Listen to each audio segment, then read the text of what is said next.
নমস্কার বন্ধুরা, অমৃতের সন্ধানের একটি নতুন পর্বে আপনাদের সকলকে জানাই সাদর ও সুস্বাগতম। আপনারা সকলে কেমন আছেন? আশা করি ঠাকুর এবং মায়ের কৃপায় সকলে ভালো আছেন, সুস্থ আছেন। আমরা স্বামী বিশ্বাশ্রয়ানন্দের লেখা থেকে রামকৃষ্ণের জীবনী সহজ সরল ভাষায় এখানে আলোচনা করছিলাম এবং পাঠও চলছিল। এর আগে 1, 2 করে 3টি পর্ব আমরা প্রকাশিত করেছি।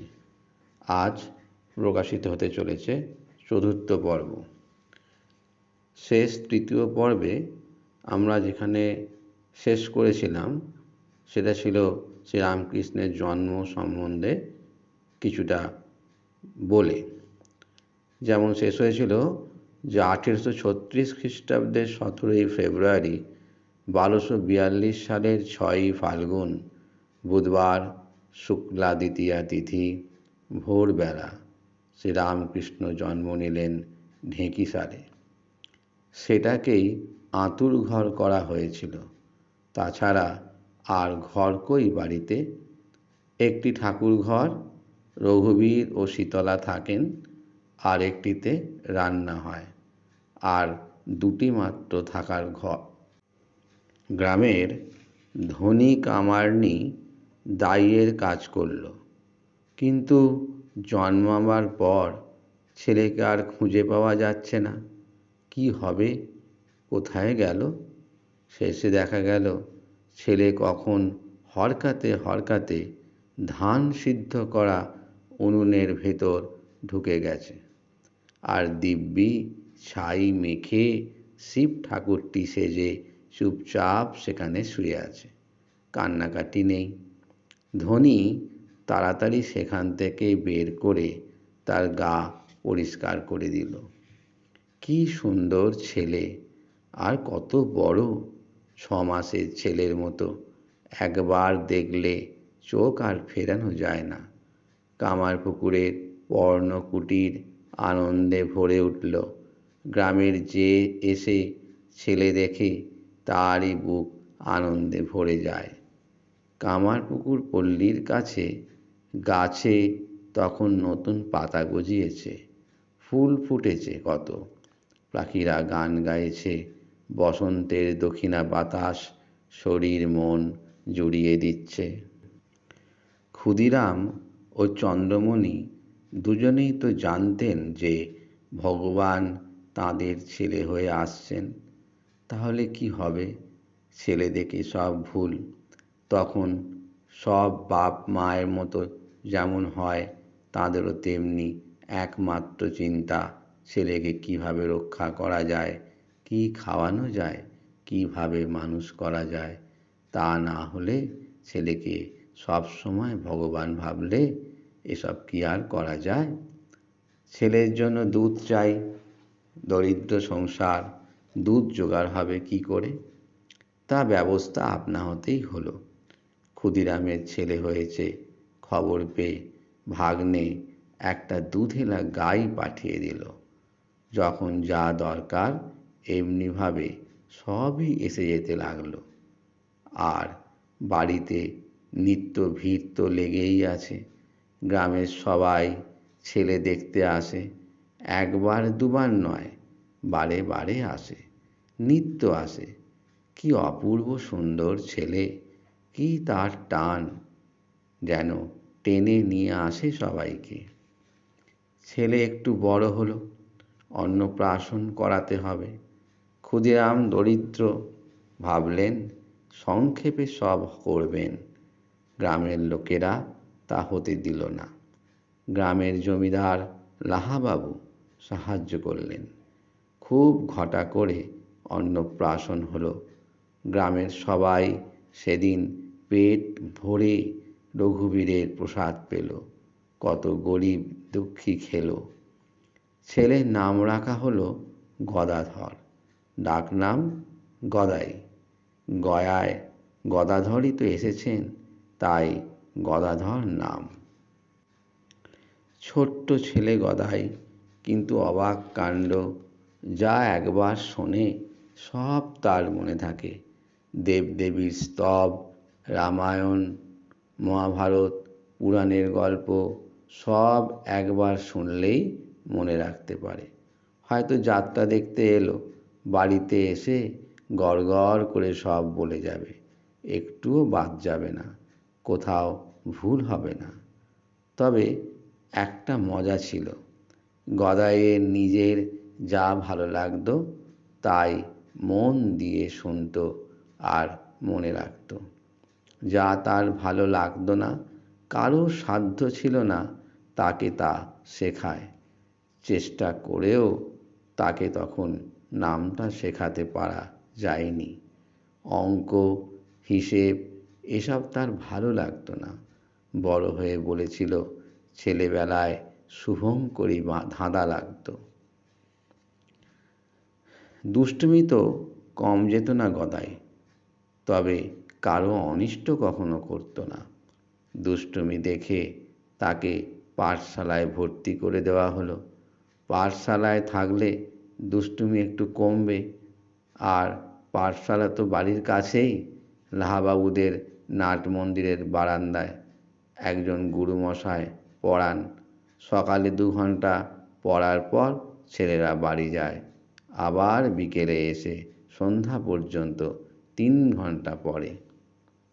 5-6 বছরের ছেলেরা কি আর এতক্ষণ পড়তে পারে?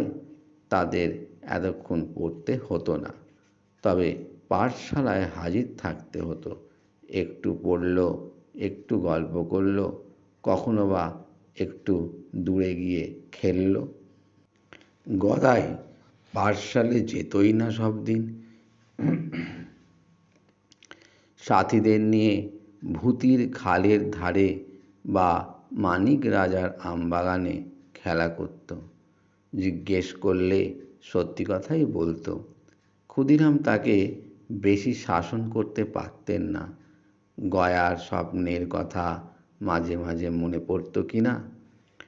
এছাড়া নিজে ঠিক বুঝতে না পারলে শুধু এটা করতে নেই বললেই সে শুনতো না। কেন করতে নেই তা বুঝিয়ে দিলে তবেই শুনত।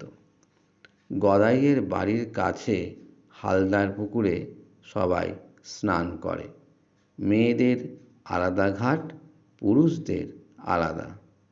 গদাই সঙ্গীদের নিয়ে একদিন মেয়েদের ঘাটে চান করছে। জল ছিটুচ্ছে, জল নিয়ে খেলা করছে। মেয়েদের গায়ে জলের ছিটে লাগছে। একজন মহিলা বিরক্ত হয়ে বললেন, তোরা এ ঘাটে কেন এসেছিস? জানিস না চান করার সময় মেয়েদের দেখতে নেই? ধমক খেয়ে তারা চলে গেল। কিন্তু গদাই বুঝল না, কেন দেখতে নেই, দেখলে কি হয় তা পরীক্ষা করার জন্য সে গাছের আড়াল থেকে পর পর 3 দিন মেয়েদের স্নান করা দেখল। তারপর সেই মহিলাটিকে বলল, পরশু 4 জনকে চান করতে দেখেছি, কাল 6 জনকে, আজ 8 জনকে। কই, আমার তো কিছুই হলো না। মহিলাটি হেসে গদাইয়ের মায়ের কাছে সব জানাতে তিনি গদাইকে ডেকে বুঝিয়ে দিলেন। বললেন, এতে তোমার কিছু হয় না ঠিক, কিন্তু মেয়েরা অপমান বোধ করে। তারা তো তোমার কাছে আমার মতো, মায়ের মতো।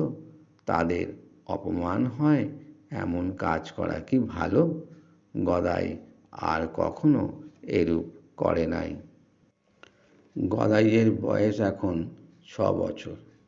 গ্রামের ছেলে মেয়ে, যুবা বুড়ো সবাই তাকে ভালোবাসে।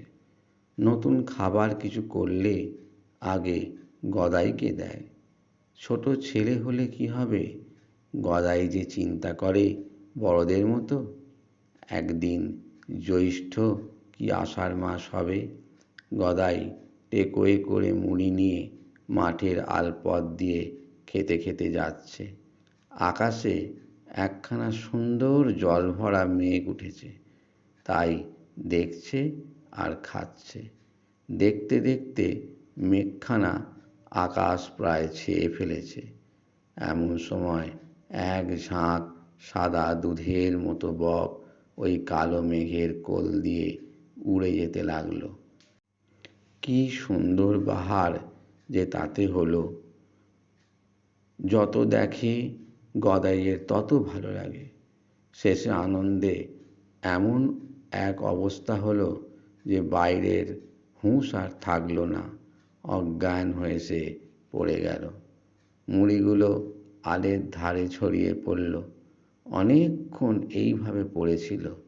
তারপর দেখতে পেয়ে লোকে ধরাধরি করে বাড়ি নিয়ে যায়। অনেক পরে জ্ঞান ফেরে। মা বাপ ভেবে আকুল, এ কি অসুখ ছেলের। গদাই কিন্তু জ্ঞান ফিরে আসার পর বলেছিল যে তার কোনো অসুখ হয়নি, আকাশের শোভা দেখে এরকম হয়েছিল। বাইরে হুঁশ না থাকলেও ভেতরে হুঁশ ছিল আর খুব আনন্দ হচ্ছিল। তা গদাইয়ের সে কথা তখন কে বিশ্বাস করবে? শোনা যায় প্রকৃতির মনোরম শোভা দেখে কোনো কোনো বয়স্ক বড় কবি বা শিল্পীর এরকম হয়েছে, কিন্তু ওইটুকু ছেলের এইরকম হওয়া কে কবে শুনেছে? আজ তবে এইটুকুই থাক বন্ধুরা। আমরা স্বামী বিশ্বাশ্রয়ানন্দ মহারাজের লেখা থেকে ঠাকুর শ্রীরামকৃষ্ণের জীবনী থেকে পাঠ করছি। আজকের এই ভিডিওটা যদি আপনাদের একটুও ভালো লেগে থাকে তবে আপনারা একটি লাইক করবেন, একটু কমেন্ট করবেন। আর যদি আপনাদের ইচ্ছা হয় তবে আপনাদের পরিচিত আত্মীয় স্বজন এবং বন্ধু বান্ধবদের মধ্যে চ্যানেলটিকে একটু শেয়ার করে দেবেন। আর পারলে সর্বশেষে চ্যানেলটিকে একটু সাবস্ক্রাইব করে রাখুন। আপনারা যদি এটুকু কাজ করেন তাহলে আমাদের খুব ভালো লাগবে এবং আগামী দিনে এইরকম নতুন নতুন আরও ভিডিও বানাতে আমরা অত্যন্ত উৎসাহিত বোধ করব। সবাই ভালো থাকবেন। ধন্যবাদ। নমস্কার।